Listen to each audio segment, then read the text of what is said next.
നമസ്കാരം. തമിഴ്നാട്ടിൽ വിജയ് മോഡൽ രാഷ്ട്രീയ നീക്കങ്ങൾക്ക് ബി.ജെ.പി. മുൻ സംസ്ഥാന അധ്യക്ഷൻ അണ്ണാമലൈ തുടക്കമിട്ടിരിക്കുകയാണ്. അണ്ണാമലൈ തുടക്കം കുറിച്ച പുതിയ രാഷ്ട്രീയ പ്രസ്ഥാനത്തിന് വൻ പിന്തുണയാണ് തമിഴ്നാട്ടിൽ ലഭിക്കുന്നത്. പാർട്ടി പ്രഖ്യാപിച്ച് വെറും 10 മണിക്കൂറിൽ 10 ലക്ഷം ആളുകളാണ് പ്രസ്ഥാനത്തിൽ അംഗത്വമെടുത്തത്. ബി.ജെ.പിയുടെ പല നേതാക്കളും അണ്ണാമലൈക്ക് ഒപ്പവുമുണ്ട്. വെള്ളിയാഴ്ചയാണ് അണ്ണാമലൈ വി ദ ലീഡേഴ്സ് എന്ന പേരിൽ പുതിയ രാഷ്ട്രീയ പ്രസ്ഥാനത്തിന് തുടക്കമിട്ടത്. 10 ലക്ഷം പേർ അംഗത്വമെടുത്തതോടെ പ്രതികരണവുമായി അദ്ദേഹം രംഗത്തെത്തുകയും ചെയ്തു. നമ്മുടെ കൂട്ടായ ലക്ഷ്യത്തിലും കാഴ്ചപ്പാടിലുമുള്ള ജനങ്ങളുടെ വളർന്നു വരുന്ന വിശ്വാസത്തിന്റെ ശക്തമായ തെളിവാണ് ഈ അസാധാരണ പ്രതികരണം. ഈ പ്രസ്ഥാനത്തിൽ വിശ്വസിച്ച ഓരോരുത്തർക്കും ഞാൻ ഹൃദയം നിറഞ്ഞ നന്ദി അറിയിക്കുന്നു. അണ്ണാമലൈ തന്റെ എക്സിലെ പോസ്റ്റിൽ കുറിച്ചു.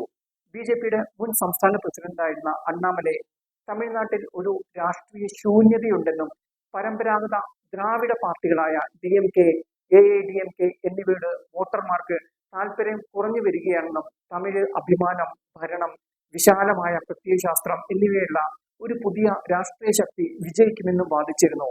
അണ്ണാമലൈ പറഞ്ഞ ഈ വഴിയിലൂടെ നടന്നു കയറിയാണ് വിജയ് തമിഴ്നാട്ടിൽ അധികാരം പിടിച്ചത്. എന്നാൽ അണ്ണാമലയെ ബി.ജെ.പി. പൂർണ്ണമായും വിശ്വാസത്തിലെടുത്തില്ല. അദ്ദേഹത്തെ അവഗണിച്ചാണ് AIDMKയുമായി ബി.ജെ.പി. കൂട്ടുകൂടിയത്. പക്ഷേ ഈ നീക്കം നിയമസഭാ തെരഞ്ഞെടുപ്പിൽ പാളി. AIDMKയും DMKയും ഞെട്ടിച്ച് വിജയുടെ TVK അധികാരത്തിലെത്തുകയും ചെയ്തു. നിയമസഭാ തെരഞ്ഞെടുപ്പിൽ ആകെയുള്ള 234-ൽ 108 സീറ്റുകൾ നേടിയാണ് വിജയുടെ TVK തമിഴ്നാട്ടിൽ ഏറ്റവും വലിയ ഒറ്റകക്ഷിയായത്. ബി.ജെ.പി. കുറച്ചു സമയം കൂടി കാത്തിരുന്നെങ്കിൽ അണ്ണാമലയുടെ രാഷ്ട്രീയം ബി.ജെ.പിക്ക് ഗുണം ചെയ്യുമായിരുന്നു എന്ന ചർച്ചയ്ക്ക് തുടക്കമിടാനും TVKയുടെ ഈ വിജയം കാരണമായി. കേന്ദ്ര ആഭ്യന്തരമന്ത്രി അമിത്ഷാ, ബി.ജെ.പി.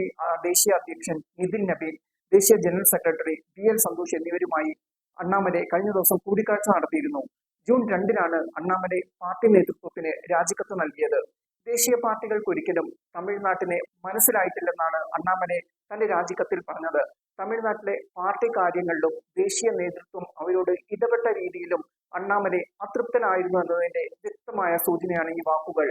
ദ്രാവിഡ ശക്തികൾക്ക് ബദലുകൾ പരിഗണിക്കാൻ വോട്ടർമാർ തയ്യാറാകുന്ന ഒരു പുതിയ രാഷ്ട്രീയ യുഗത്തിലേക്ക് തമിഴ്നാട് പ്രവേശിക്കുകയാണെന്ന് അണ്ണാമലൈ ആവർത്തിച്ച് വാദിച്ചിരുന്നു.